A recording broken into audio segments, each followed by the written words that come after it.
Corona virus एक बार फिर चिंता का कारण बन गया है और इस बार वजह है इसका नया वेरिएंट JN.1 जो कि ओमिक्रॉन का ही सब वेरिएंट है, लेकिन इसकी संक्रमण दर पहले से ज्यादा तेज बताई जा रही है। अभी तक सामने आए मामलों में जो लक्षण देखने को मिले हैं वो है बुखार, थकान, गले में खराश और खांसी। हालांकि घबराने की ज्यादा जरूरत नहीं है, लेकिन सतर्क रहना बहुत जरूरी है।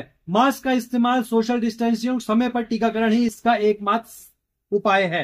सरकार और स्वास्थ्य विभाग अलर्ट मोड पर है और लगातार स्थिति पर नजर रखे हुए हैं। ऐसे में हमारी जिम्मेदारी बनती है कि हम भी सावधानी बरतें और अफवाहों से दूर रहें। वहीं सुशीला तिवारी अस्पताल हल्द्वानी में 46 बेड का आइसोलेशन वार्ड तैयार किया गया है। सुशीला तिवारी अस्पताल के प्राचार्य डॉक्टर अरुण जोशी ने बताया कि हम अपनी पूरी तैयारी कर चुके हैं। पीपी किट, ऑक्सीजन, मास्क आदि आवश्यक जरूरतों की दवाइयों को नर्सिंग स्टाफ को अलर्ट किया गया है। वहीं लोगों से पैनिक न होने की व भीड़ से बचने की, एहतियात बरतने की सलाह भी दी गई है। तो देखिए क्या बोले प्राचार्य अरुण जोशी। अभी इसमें से जानकारी मिली कुछ आइसोलेटेड केसेस शायद दिल्ली और देहरादून में हुए हैं, तो उसकी भी सरकार द्वारा इसमें मीटिंग भी हो चुकी है। तैयारी के लिए हमको अलर्ट करा गया है।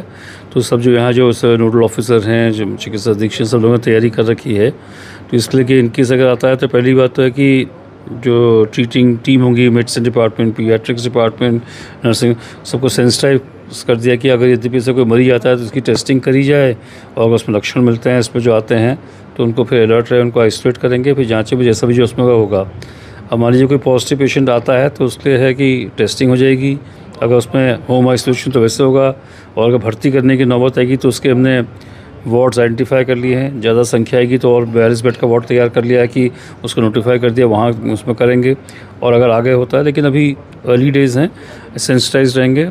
अब बाकी जो मेन से कॉर्नरस्टोन थेरेपी होता है इसकी ऑक्सीजन का ही होता है और आइसोलेशन है वो पूरी पर्याप्त मात्रा है। अब तो पिछली वीक में हम लोग तैयार हैं उसमें।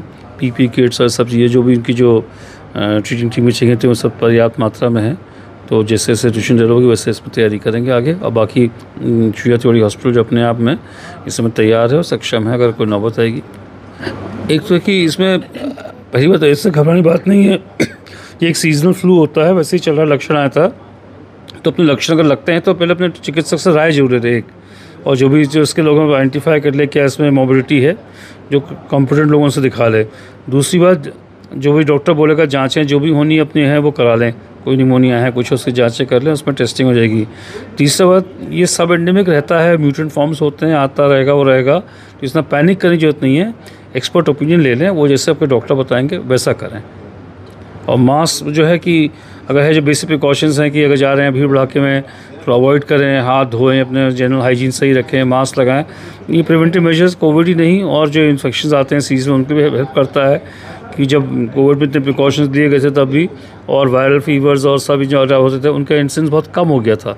तो ये ब्रॉड गाइडलाइंस हैं और यहाँ भी हम अनाउंसमेंट भी कर देते हैं कि भीड़ भड़ाके जो ना बैठे हैं, जो बेसिक हाइजीन मेजर्स उनको अडॉप्ट करें, फ़र्क पड़ता है इनसे।